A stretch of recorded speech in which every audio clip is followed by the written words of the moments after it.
There's so many. I want to be the first one to see them all.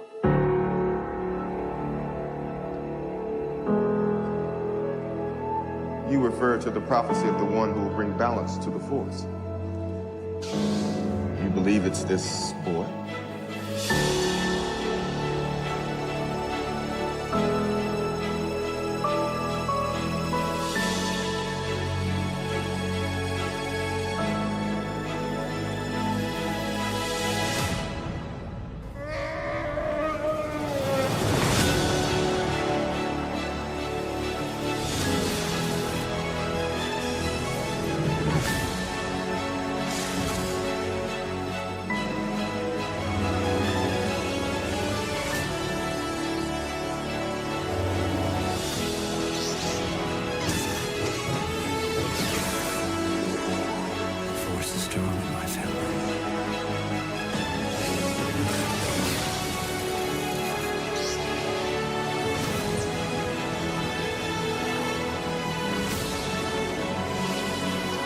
Jedi, like my father before me.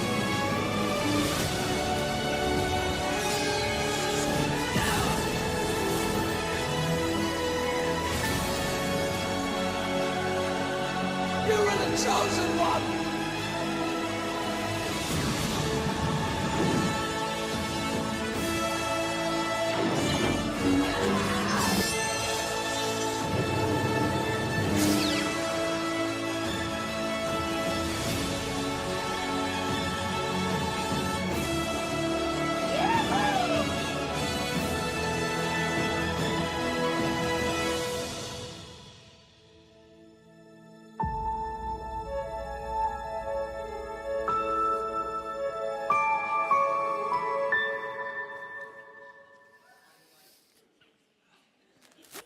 Well, hello there. My wife is shaking her head because I'm such a dork.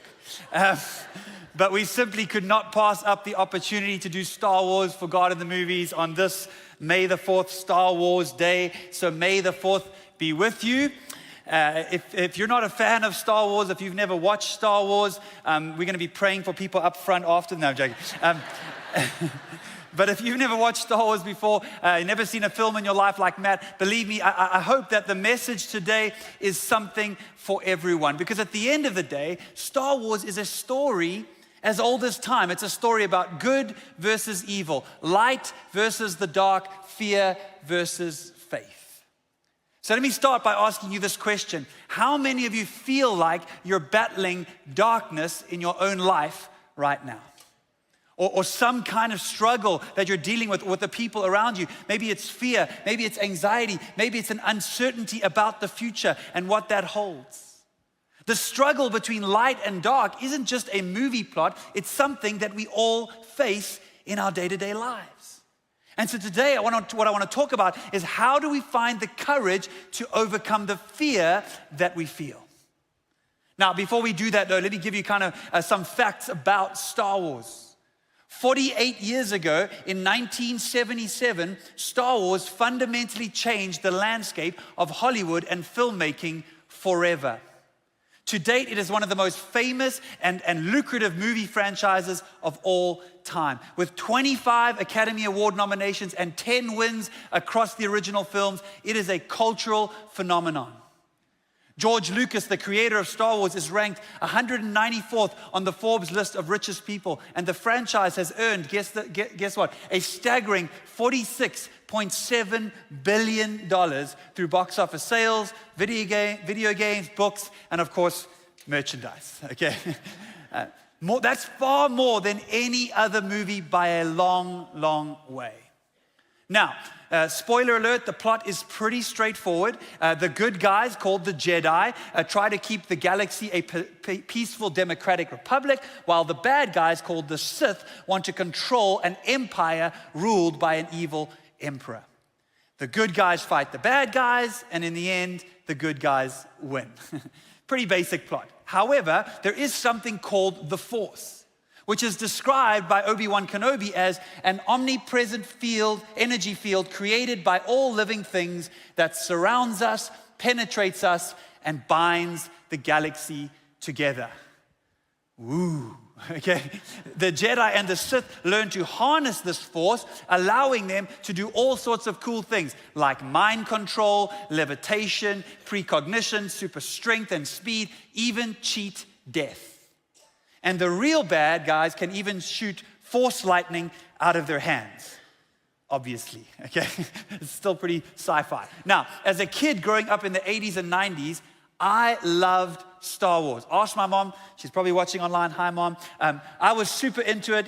Even now, I mean, no one had to ask me to dress up. I'm fulfilling my childhood dreams right now, okay? So bear with me. But in fact, when I was 5 years old, my mom was called into the school principal's office for a meeting because the principal told my mom that every time any of the teachers would greet me in the hallways, I would always respond with, "May the force be with you." Which apparently was kind of odd for a 5-year-old. But on top of that, some of you also know this, but part of my story is I grew up in the Catholic tradition. And so even to this day, when someone says, "May the force be with you," my natural inclination is, "and also with you." Okay. Any ex-Catholics in the house? Okay, I'm just trying to bring some balance to the force and to the liturgy, okay? Now, like I said, if you've never seen Star Wars, you've still probably heard of iconic lines like, "The force is strong with her," or "He's gone over to the dark side." And these phrases have kind of permeated our culture, which begs the question, why has Star Wars captivated so many people? I mean, even now they've just released Return of the Sith again, and it's got like $1 billion as a re-release. What is it about the story that resonates on such a deep level? George Lucas was heavily influenced by the work of Joseph Campbell on cross-cultural archetypes, essentially heroes and villains that appear in legends and stories from all over the world across all different cultures. And I think that's part of the reason why, even though Star Wars takes place a long time ago in a galaxy far, far away, it speaks to themes that are still strikingly relevant in our world today. The characters are familiar. Luke Skywalker is the quintessential American teenager. Han Solo is the familiar cowboy figure. Princess Leia transcends the damsel in distress stereotype and becomes a strong political leader. But there's one character who looms above them all. The tragic figure of Anakin Skywalker, also known as Darth Vader. In fact, I think if Shakespeare had to have written Star Wars, it would be called The Tragedy of Anakin Skywalker. Now, before we get into this character, let me tell you another story. A long time ago in a country far, far away in South Africa, when our boys were still very little, someone gave us this cutout of Darth Vader for our God in the movie series, and our boys were obsessed. They were very little at the time, and I actually took this cutout home, and we had it in our lounge, and they would just stand there and stare at it for hours. And yes, if you're careful to notice, I did have to draw pants on Luke.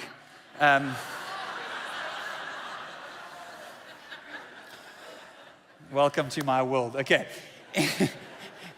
This is a true story though. One night I woke up and there was a noise in the house, in the lounge. And in South Africa, home break-ins are pretty common and we'd been broken into before. And so I was very on edge. I grabbed the cricket bat under our bed. A cricket bat is like a baseball bat, okay? And so you can imagine, I'm going to use the lightsaber here just for illustrative purposes. And so I was kind of, trying to figure out where the noise was coming from. Turns out the noise was actually just our cat. But as I came around the corner, I'd totally forgotten about the Darth Vader cutout. So as I came around the corner in the dark, I just saw this looming figure, and I'm telling you, I nearly jumped out of my skin. I took that cricket bat, I was about to slice Darth Vader in half. But I mean, I was thinking about if that was America, you guys probably would have just pumped that cutout full of buckshot or whatever. I don't know. Yeehaw! Okay, guns, America. Okay. Anyway, back to the story of Anakin Skywalker, because his journey really is at the kind of heart of the Star Wars saga. And today, we're going to explore how his story actually reveals something powerful about our own story. And so to kick us off, let's start by watching a montage of Anakin's descent to the dark side. Take a look. Are you an angel?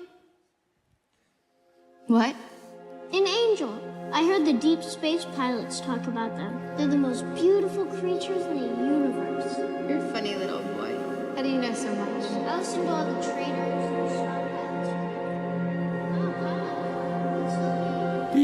visions you have.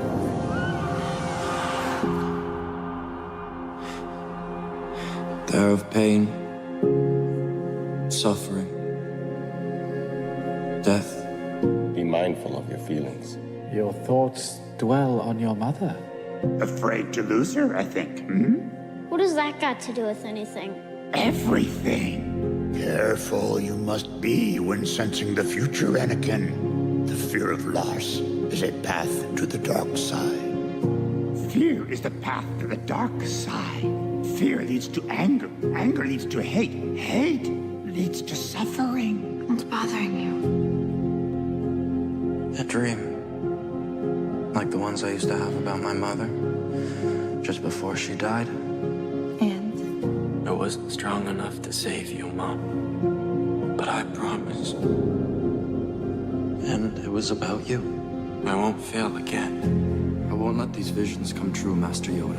I won't lose you, Padme. It was only a dream. I won't let this one become real. What must I do, Master Yoda? Dreams pass in time. Train yourself to let go of everything you fear to lose. Be mindful of your thoughts, Anakin. They betray you. You grow too aggressive, Anakin. Be mindful. Obi-Wan is a great mentor. I'm truly thankful to be his apprentice. But he feels that I'm too unpredictable. I am concerned for my Padawan, Master. His abilities have made him arrogant. He's overly critical. He's jealous. He never listens. Outrageous. He's holding me back. It's unfair. It's not fair. Don't you wonder why they won't make you a Jedi Master? I wish I knew. They don't trust you, Anakin. I feel lost. Obi-Wan and the Council don't trust me. Sometimes I wonder what's happening to the Jedi Order. My trust in them has been shaken. They asked you to spy on me, didn't they? Have you ever considered that we may be on the wrong side? They see your future. They know your power will be too strong to control. You must break through the fog of lies of the Jedi. Let me help you to know the subtleties of the Force. I don't think the boy can handle it.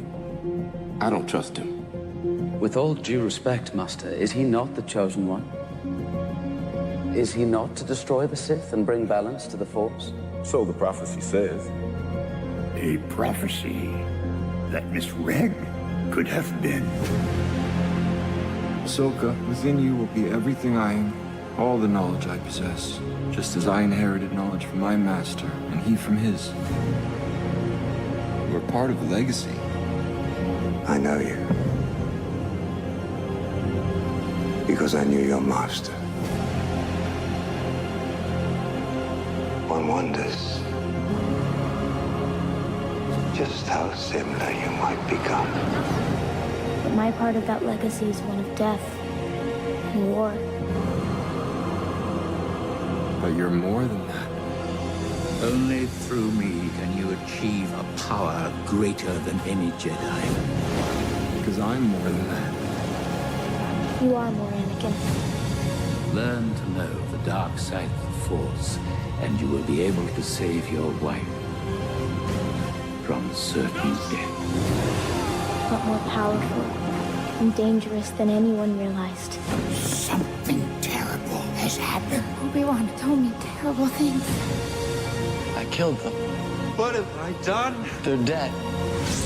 Every single one of them. Said to turn to the dark side. I am becoming more powerful than any Jedi has ever dreamed of. And I'm doing it for you. To protect you. They're like animals. And I slaughtered them like animals. Who could have done this? I don't believe what I'm hearing. I hate them. You're fulfilling your destiny, Anakin. Someday I will be. I will be the most powerful Jedi ever. What have you become? A powerful Sith you will become. I am what you made me.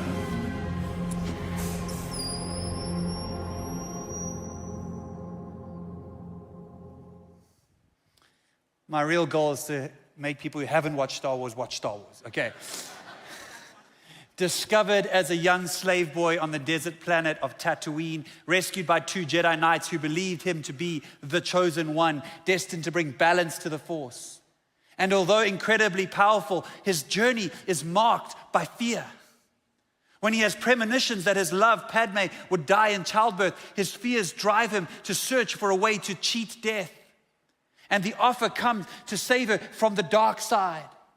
And so Anakin, motivated by love and fear, sells his soul to the Emperor, becoming Darth Vader. Padme dies in childbirth as predicted, leaving behind twins, Luke and Leia, unknown to Vader at the time. And then finally, the tragedy is complete when Obi-Wan, his old mentor, is forced to fight him, injuring him severely and leaving him reliant on the mechanical Vader suit to survive. Now, perhaps you know all of that already, but here is my question. Why does the tragedy of Anakin's fall to the dark side grip our imaginations so? Is it possible that perhaps we see something of ourselves in him? You see, we all experience fear in some form. Fear of loss, fear of what others might think about us, fear of failure. And we often act out of that fear without even realizing it. Now, of course, not all fear is unhealthy fear. Fear is a survival mechanism that can actually keep us alive, that can keep us alert in a dark passageway at night. The problem comes when we become slaves to fear. As Yoda says, fear is the path to the dark side. Fear leads to anger, anger leads to hate, hate leads to suffering. Now, maybe you're sitting here today and you're thinking, well, I don't really see myself as a very fearful person. But how many of you know fear takes many forms? Let me give you some examples of the most predominant fears that capture so many people's hearts today, especially in our modern Western society. And as I put up these lists of fears behind me, look out for the one that you struggle with the most. Here's the first one: fear of failure. We live in a world where success is everything. And so failure, it feels like the end of the road. People are terrified of making mistakes or not living up to their potential, which often drives perfectionism and comparison and even burnout. How about the next one? Fear of rejection. In a world that is hyper-connected through social media, there's this constant pressure to be liked, validated, and accepted. And so the fear of being rejected creates an anxiety and keeps people from being their true, authentic selves. How about fear of the unknown or the future? I mean, we live in a time of rapid change, more rapid than ever before, politically, economically, socially, and this uncertainty can create overwhelming amounts of anxiety for the future, which can so easily steal our peace in the present. Fear of missing out. We've even got a term for it now. We call it FOMO, the fear of missing out. We're constantly told to have more, do more, but it's never enough to fill the emptiness we feel inside. How about fear of being ordinary? In a world that celebrates exceptionalism, there's a deep fear of being average or unremarkable, and so people feel pressure to stand out, to make an impact, and to prove their worth. And so, I struggle with this one. Fear of vulnerability. Because we're taught to always be on guard, to keep our guard up. But how many of you know true connection and growth requires us to lower it? Fear of suffering or pain. In a culture obsessed with comfort, we fear anything that might cause us pain or discomfort. We try to control our environments and shield ourselves from suffering, which ironically makes us more fearful and less equipped to handle the hardships that are inevitable in this life. Fear of loss, the fear of losing what we have, whether that's relationships, loved ones, success, possessions, and that can drive us to hold on too tightly and live in constant anxiety. Fear of being judged. With everyone watching and commenting these days, it's easy to become paralyzed by others' judgment.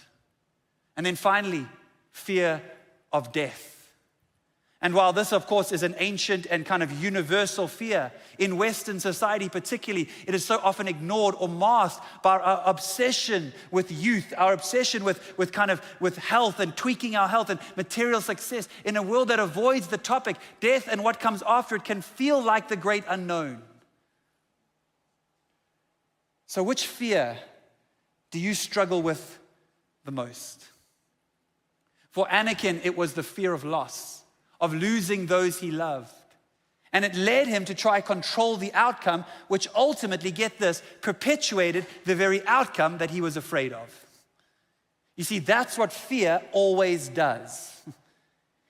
If I'm afraid that my boys are going to turn out to be a bunch of dropouts or delinquents, well, then that will cause me to react harshly, to harden my heart, to parent from a place of fear instead of love. And in the end, that will only make it worse and become one of the greatest contributors to the future that I fear.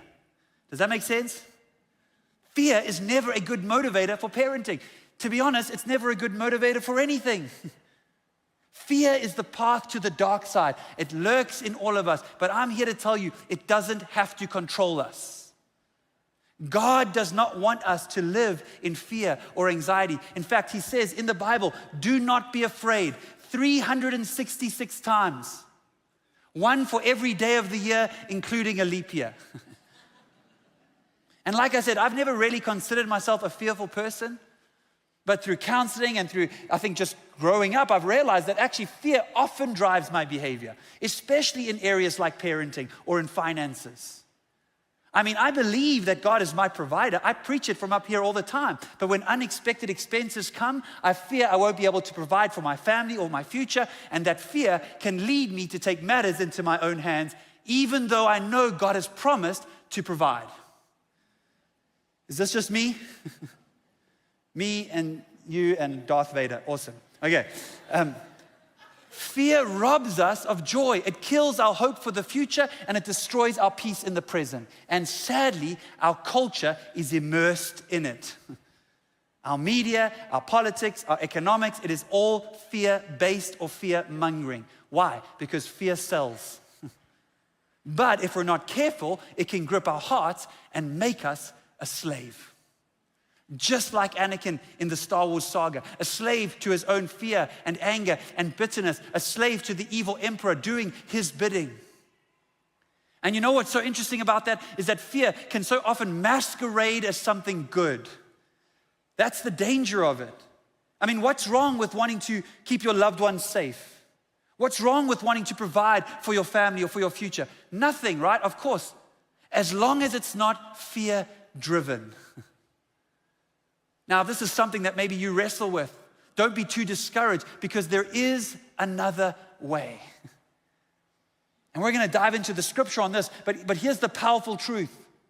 The antidote to fear is not courage, it's love. Say love. Let me prove it to you. John 4, verse 18 says, there is no love in fear. There's no fear in love because perfect love drives out fear. In other words, according to the scriptures, fear and love cannot coexist. They're like oil and water. And I think we all long for love and we all want to be free from fear, right? In Star Wars, love is also the key to redemption. As the saga progresses, we see Luke Skywalker, Anakin's son, believing in the good still within his father, even when Anakin himself had given up. Luke's love for his father leads to this final confrontation where Anakin's compassion for his son ultimately leads to his redemption. And in the final moments when Luke is about to die at the hands of the evil emperor, Anakin is moved by his love for his son. And he ends up picking up and killing the emperor, mortally wounding himself in the process, but proving the prophecy to be true, that he does indeed bring balance to the Force. That episode is called Return of the Jedi, right? But guess what? The Jedi is actually Darth Vader, not Luke Skywalker. A little pro tip there for you, okay. He brings balance to the Force. And so let's watch that moment between the Emperor, Luke, and Darth Vader. Take a look. So, you have accepted the truth. I've accepted the truth that you were once Anakin Skywalker, my father. That name no longer has any meaning for me. It is the name of your true self you've only forgotten. I know there is good in you. The Emperor hasn't driven it from you fully. I wonder if your feelings on this matter are clear, Lord Vader. I wonder if your thoughts are clear on this, Lord Vader. Suit your feelings, Father. You can't do this. I feel the conflict within you. Let go of your hate. It is too late for me, son. By now you must know your father can never be turned from the dark side. Your overconfidence is your weakness. You failed, Your Highness. I am a Jedi, like my father before me. Is the chosen Anakin.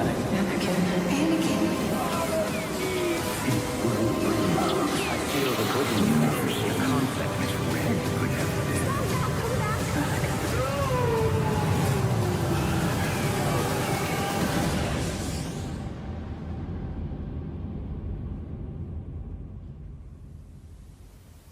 No. Go, my son. No, you're coming with me. I'll not leave you here. I've got to save you. You already have. Luke. You were right.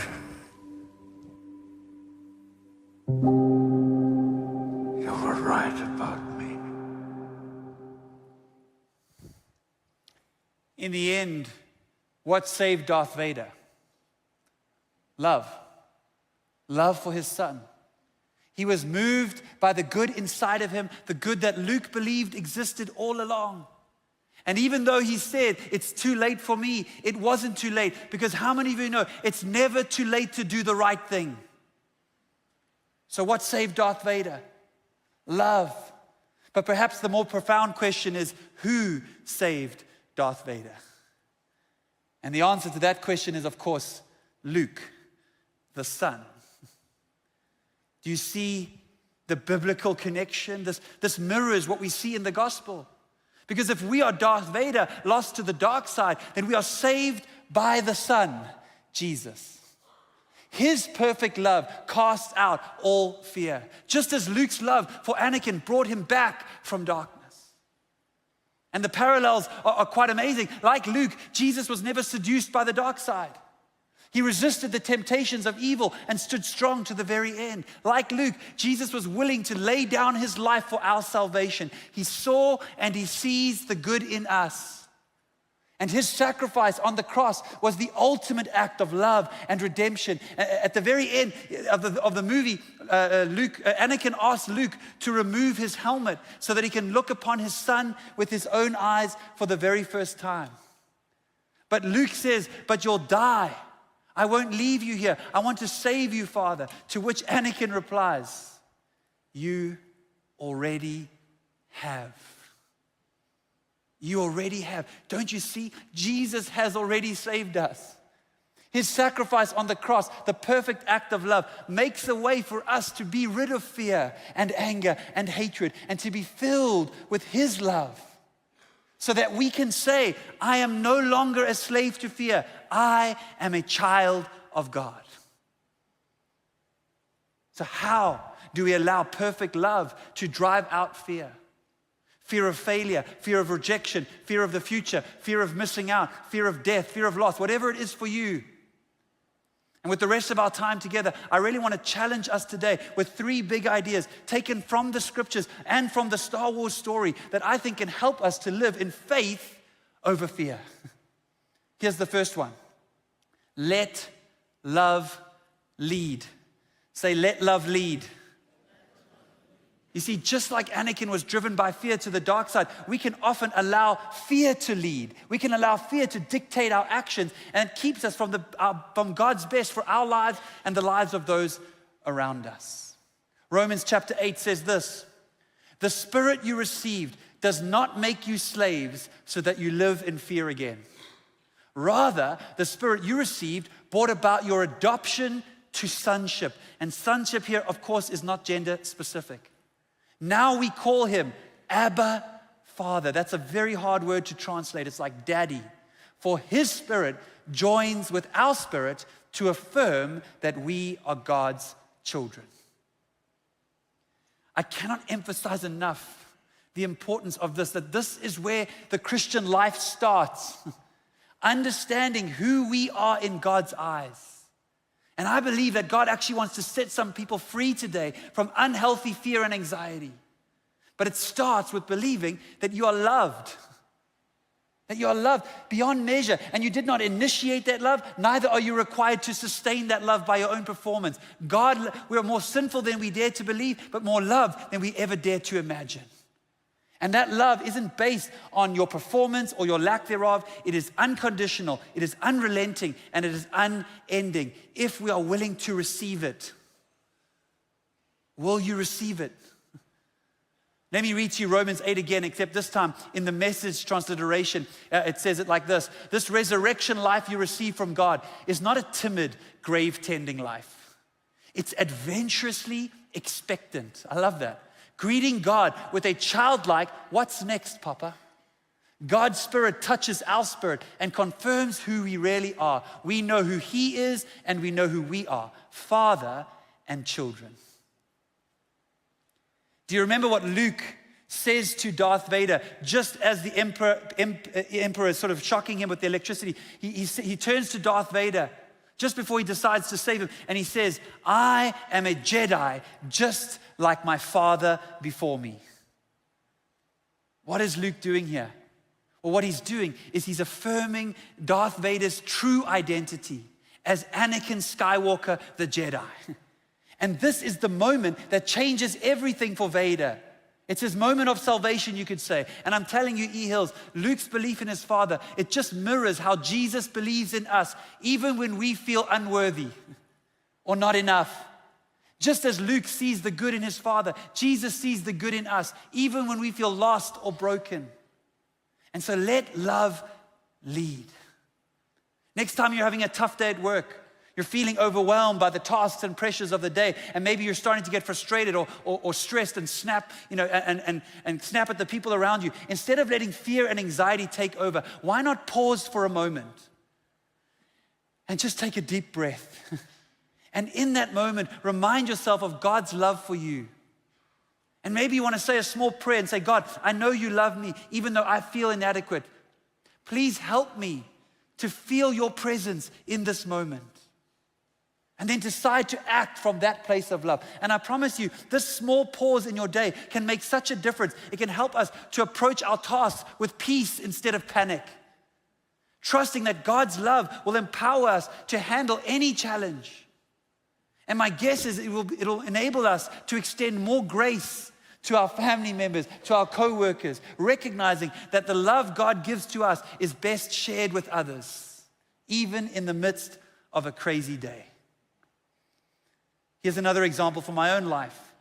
I mentioned earlier that there was a time when it felt like I was parenting from fear a lot of the time. It was driving my parenting. And specifically, I noticed when Jess and I were at my parents' house and one of the boys started to misbehave, I would find myself getting very angry, very harsh, wanting to shut it down. And then I began to ask, why do I get like that? And I realized it was because I was actually afraid of what my dad would think of me. I was afraid that he would think that I wasn't being a good parent or that I wasn't disciplining, firmly enough or whatever it was. And I let that fear dictate how I reacted instead of responding with love in the power of God's Spirit. But God started teaching me how to shift my perspective. And instead of asking, what will they think of me? I began to ask, what does love require of me in this moment? What does my kid really need right now? And that change in my mindset made a huge difference. Second challenge, trust God, not your fears. You see, trust is an important word here because one of the root causes of fear is a lack of trust in who God is and what He says. Proverbs 3 says this, trust in the Lord with all your heart and lean not in your own understanding, but in all your ways submit to Him or acknowledge Him, and He will make your paths straight. How many of you would like to have your paths straight? right? I mean, that's a beautiful promise. Isaiah 41 says this, "So do not fear, for I am with you. Do not be dismayed, for I am your God. I will strengthen you and help you. I will uphold you with my righteous right hand."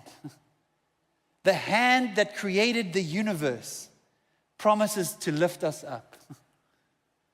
Anakin's fear of the future led him to make poor choices that changed the course of his life.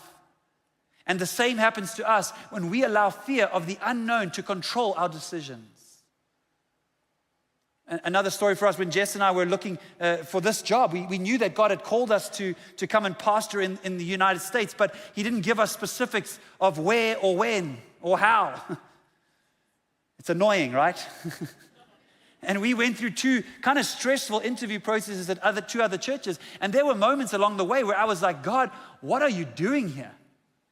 Why is this so hard? Can't you just make it clear? I mean, you know the outcome. But through that uncertainty, we had to remind ourselves constantly that God was already in our future, working things out, even when we couldn't see it or understand it. And we had to trust that He was in control and that He would lead us exactly where He wanted us to be. And sure enough, He did. So let me ask you, where are you right now making decisions based on fear? Where are you? Where is fear driving your actions, your attitudes, or your behavior? God has a good plan for your future. So trust in Him, not in your fears. You still with me? Final challenge for overcoming the temptation of the dark side of fear. And that is this: to act in faith even when you feel afraid. 2 Timothy 1 verse 7 says this: "For God has not given us a spirit of fear and timidity, but of power, love, and self-discipline." Some versions say a sound mind. You see, like Luke Skywalker choosing to confront Darth Vader despite his fear, we are called as followers of Christ to act in faith even when we feel afraid. Because courage isn't the absence of fear, it is the willingness to move forward despite of it, and with God's strength.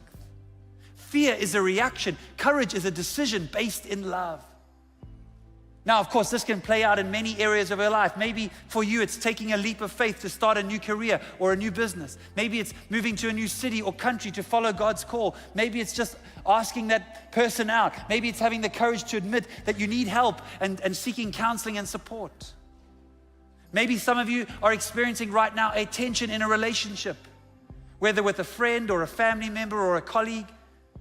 And maybe there's been hurt and misunderstanding or things that have been said that should never have been said. And now fear is holding you back from reaching out. It's making you angry. It's making you afraid of being rejected, of the conversation not going well, or of opening up old wounds. But can I challenge you? Even when fear is present, choose to act in faith, in love. Because God has equipped you with His power to love even when it feels hard. Fear comes easy, love takes work. 1 John says this, we're reminded, "Let us continue to love one another, for love comes from God." Anyone who loves God, anyone who loves is a child of God and knows God.